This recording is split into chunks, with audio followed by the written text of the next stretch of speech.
చేసే ఉద్యోగం అలాంటిది.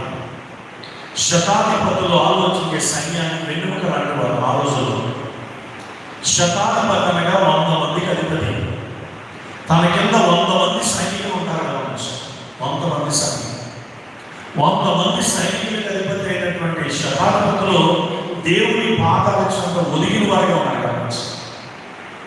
ఈనాడు ఎంతో గొప్ప అధికారం కలిగిన మనుషులు ఆలోచన చేస్తే కనుక అధికారం బట్టి వెదవిస్తున్నారు. కాబట్టి కీర్తనకారుడు తన కీర్తనలు శ్రమిస్తుంటాడు. కొందరు గుర్రాలను బట్టి అతిశయపడుతున్నారు, రథాలను బట్టి అతిశయపడుతున్నారు. అంటే మాకు గుర్రాలు ఎక్కువ ఉన్నాయి, మాకు రథాలు ఎక్కువ ఉన్నాయి కాదు, ఇది అధికారానికి సాదృశ్యం. అధికారం కలిగిన వారు రథాలపై ప్రయాణం చేసుకున్నారు. అధికారం బట్టి అతిశయపడే పరిస్థితి కాదు, కానీ దేవుడిని కలిగి ఉన్నట్టు బట్టి మనం అతిశయపడాలి.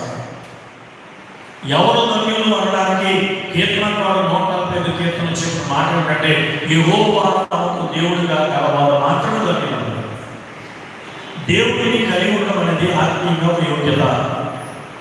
ఇక్కడ ఆలోచన చేసే కఠిన ప్రాంతానికి యేసుక్రీస్తు వారు వచ్చారు. అక్కడ ఆలోచన చేసే ఒక శతాధిపతి ఉన్నాడని గమనించారు. అతడు 100 మందికి అధిపతి గమనించారు. ఒక ఉన్నతమైన అధికారం కలిగిన వ్యక్తి అయినప్పటికీ కూడా ఆలోచన చేసి అతనిలో ఉన్నటువంటి వినమ్రత, విధేయతను చూసి ఆశ్చర్యపడే దేవునికి ఆశ్చర్యం కలిగినట్టు గమనించారు. మనం ఆరాధించే దేవుడు ఆశ్చర్యపరుడు అంటున్నాము. ఆయనకున్న విశ్వాసం, ఆయనకున్న యోగ్యత, ఆయనకున్న భక్తిని చూచాక యేసుక్రీస్తు వారే ఆశ్చర్యపడిపోయాడు గమనించారు. ఆశ్చర్యపరుడికే ఆశ్చర్యం కలిగించిన సందర్భం గమనించారు.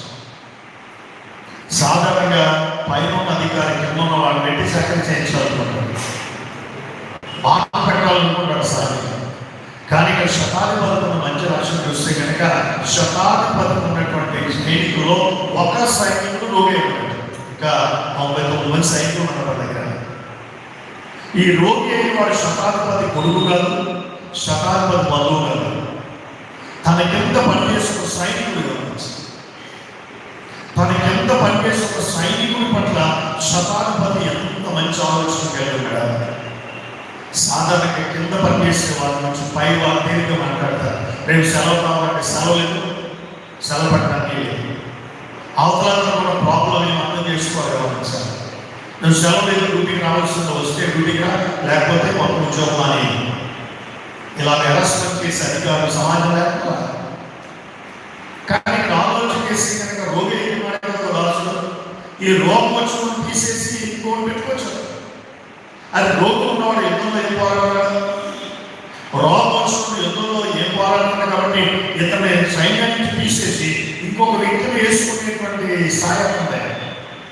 కానీ అలా కాదు. కానీ ఆరోగ్యవంతులైన 99 మంది ఉన్న ఆలోచన కంటే ఈ ఒక్కడి మీద సదాధిపతి ఆలోచన, ఈ ఒక్కరి గురించి ఆలోచన చేస్తున్నారని గమనించాలి. ఎందుకు ఈ మాటలు జ్ఞాపకం చేస్తున్నారంటే, కొందరు కష్టం తమ కష్టమే కష్టం, ఇతరుల కష్టాన్ని కష్టంగా భావించాలి. తమకు వస్తేనే బాధ, తమకు వస్తేనే కష్టం, తమకు వస్తేనే వేద అన్నట్టు ఉంటారు. కొన్నిసార్లు మన సమస్యలు చెప్పుకుంటుంటే ఎందుకు ఆ చిన్న సమస్యగా మనం బాధపడుతున్నాం అంటారు. సమస్య చిన్నదో పెద్దదో చూసే వాళ్ళకి తెలియదు. ఎవరు తెలుసని అనుభవించే వాళ్ళకి మాత్రమే తెలుసు.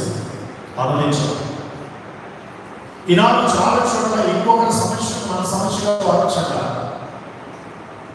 క్రైస్తవం ఏం చెప్తుందంటే, ఇంకొకరి సంతోషాన్ని సంతోషంగా భావిస్తున్నాం మంచిది, ఇంకొకరి కష్టాన్ని కూడా నీ కష్టంగా భావించాలి. అలా భావించి నువ్వు చాలమైన సహాయం చేయగలవు. ఈ శతాధిపతి ఎందుకు ఆలోచన చేస్తానంటే కనుక, మేలు చేయడం నుండి చేయకపోవడం పాపమని వాక్యం చెప్తుంది. ఇతరుల శతాధిపతిగా ఉండి ఒక సైనికుడిని రోగి విషయంలో ఎంతటి బాధ్యత తీసుకున్నాడు అన్నమాట. ఎంత బాధ్యత! తన బంధువు కాదు, తన కుటుంబం కాదు, తన రక్త సంబంధం అంతకంటే కాదు, కుమారుడు కాదు, తన కింద పనిచేస్తున్న సైనికుడు గమనించాలి. తన కింద పనిచేస్తున్న సైనికుడి విషయంలో అంతటి ప్రేమ.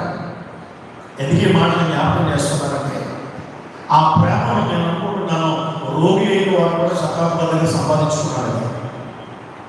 చాలా చూడండి విదేశాలు వెళ్తున్నారు పరిచయం. అక్కడ వాళ్ళు చేసే పనిని బట్టి ఆలోచన చేస్తే కనుక వాళ్ళు